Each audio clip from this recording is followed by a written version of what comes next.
Assalamualaikum warahmatullahi wabarakatuh.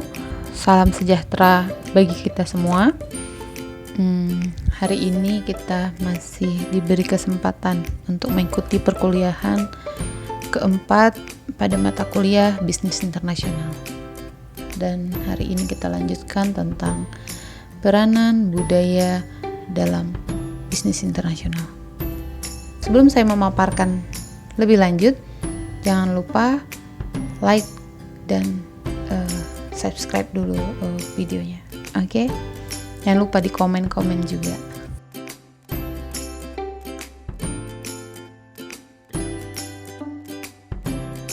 Nah, tentu saja hampir semua segi bisnis ya yang berskala internasional terutama ya, termasuk negosiasi kontrak, operasi produksi, keputusan pemasaran, dan kebijakan-kebijakan pengambilan keputusan dan manajemen sumber daya manusia ya, dipengaruhi oleh variasi-variasi budaya.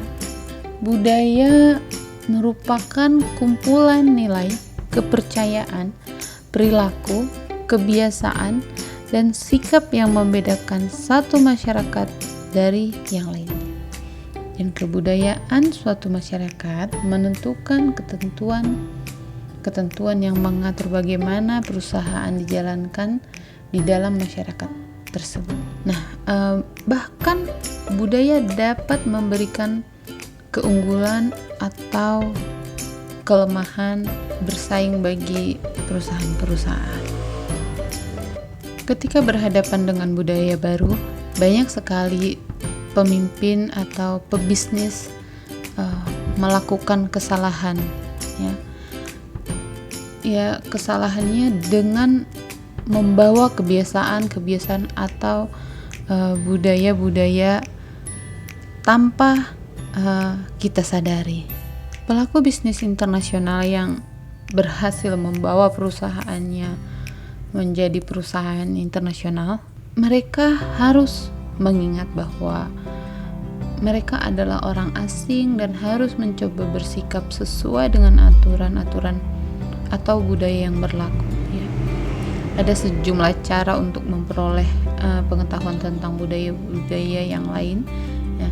Nah, ini guna mencapai kecakapan lintas budaya ya.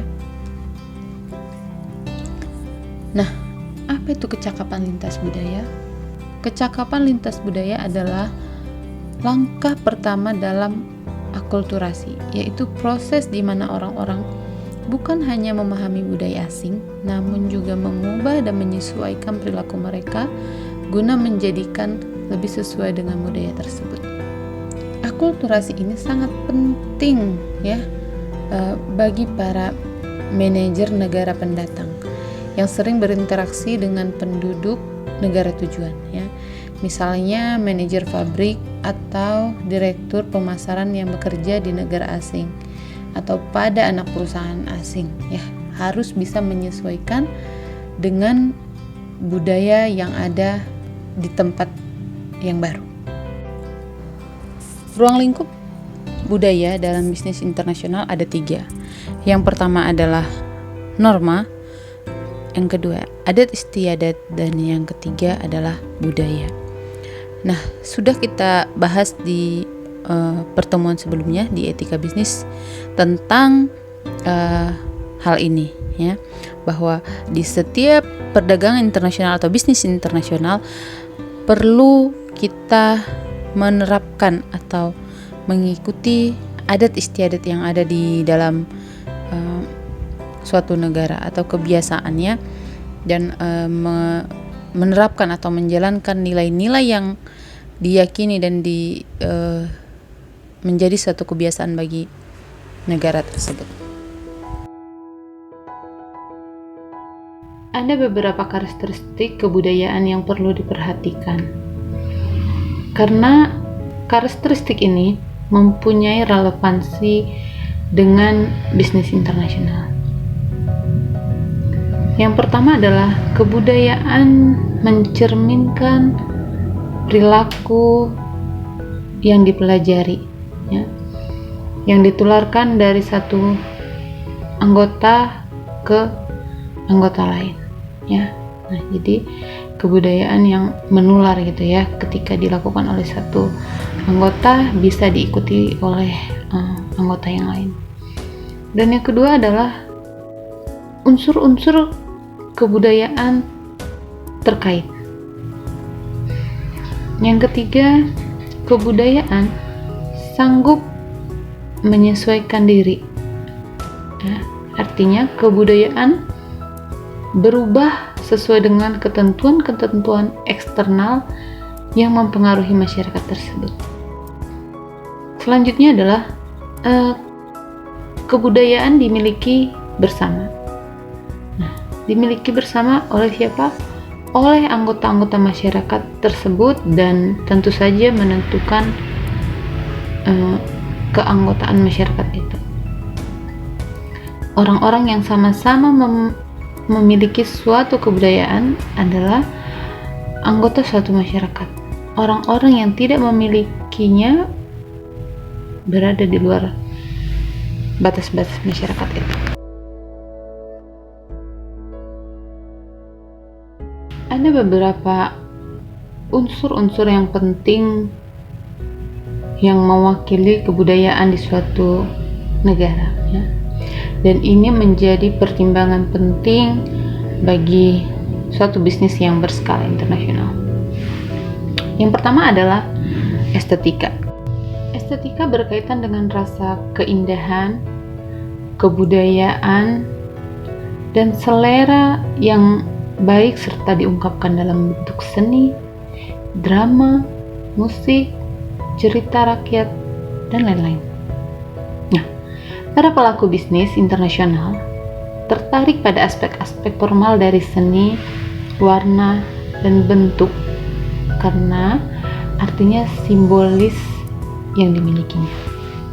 Yang kedua adalah sikap dan kepercayaan. Setiap budaya memiliki seperangkat sikap dan kepercayaan yang mempengaruhi hampir seluruh aspek perilaku manusia dan membantu membawa ketertiban kepada masyarakat dan individu-individunya. Nah, sikap dan percaya yang sangat penting bagi pelaku bisnis antara lain adalah sikap terhadap waktu, terhadap pencapaian dan pekerjaan, serta terhadap perubahan. Yang ketiga adalah agama. Agama merupakan suatu elemen kebudayaan yang sangat penting. Nah, bertanggung jawab atas banyak sikap dan kepercayaan yang mempengaruhi perilaku manusia. Prinsip-prinsip dasar dari beberapa agama besar akan memberikan pemahaman yang lebih baik mengenai mengapa sikap orang begitu bervariasi dari suatu negara ke negara lain. Ya. Nah, kita harus menghargai agama orang yang dianut oleh satu negara, karena di setiap negara agama-agama yang diakui oleh negara itu berbeda-beda. Selanjutnya adalah biaya material. Kebudayaan material merujuk kepada semua objek buatan manusia yang berkaitan dengan bagaimana orang membuat benda-benda seperti teknologi. Nah, siapa yang membuatnya, ya, bagaimana dibuatnya, mengapa dibuat, ya, kapan dibuat, dari mana dibuat. Perbedaan dalam tingkat teknologi sebagai budaya material antar negara menjadi dasar untuk menilai apakah negara tersebut dikategorikan menjadi negara yang maju atau menjadi negara yang berkembang. Selanjutnya adalah pendidikan. Nah, pendidikan dapat dianggap sebagai bagian dari proses belajar yang melengkapi seseorang untuk mengambil peran dalam masyarakat. Bagi pengusaha yang ingin berinvestasi di suatu negara, penting sekali untuk mengetahui tingkat dan ukuran pendidikan pada suatu negara, ya. Karena hal itu sangat berpengaruh dalam penentuan tenaga kerja yang dibutuhkan. Apakah tenaga kerja yang dibutuhkan memenuhi kualifikasi atau tidak? Selanjutnya adalah bahasa. Ya. Bahasa merupakan kunci dari kebudayaan. Dan tanpa bahasa, orang akan terisolasi dari lingkungan dan dari semua hal. Oleh karena itu, bahasa merupakan faktor yang sangat-sangat penting dalam berkomunikasi, karena perbedaan penerjemahan bisa menyebabkan kesalahpahaman. Hal ini bisa menjadi sangat rumit karena di setiap negara tidak hanya memiliki satu bahasa, tapi ada beberapa negara yang memiliki beberapa bahasa. Contohnya Indonesia. Di Indonesia ada banyak sekali suku, sehingga ada banyak sekali bahasa. Nah, jika ada bisnis internasional yang ingin masuk ke negara Indonesia ini, maka dia harus memahami bahasa-bahasa dan budaya-budaya yang ada di setiap wilayah di Indonesia ini. Yang selanjutnya, organisasi kemasyarakatan. Setiap negara atau masyarakat memiliki struktur organisasi yang pengaturan hubungan-hubungannya terpola, yang mendefinisikan dan mengatur cara anggota-anggotanya berinteraksi satu sama lain. Unsur selanjutnya adalah karakteristik hukum. Yang selanjutnya adalah struktur politik.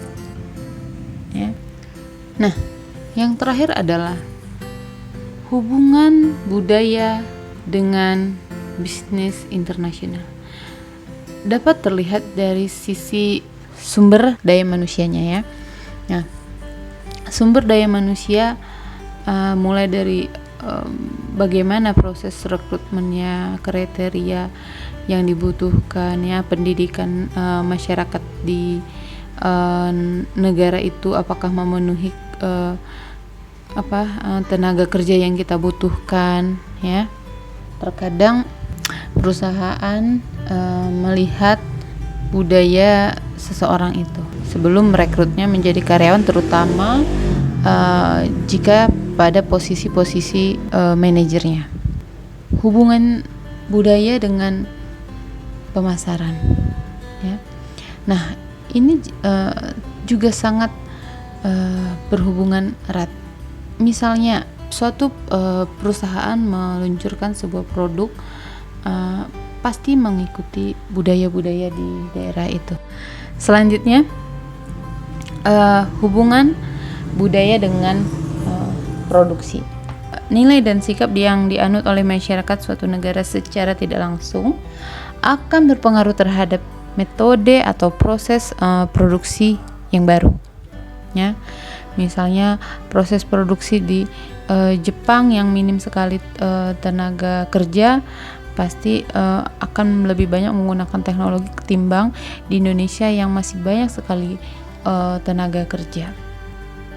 Poin terakhir adalah keuangan. Nilai dan sikap masyarakat suatu negara berpengaruh terhadap pengelolaan keuangan individu maupun perusahaan.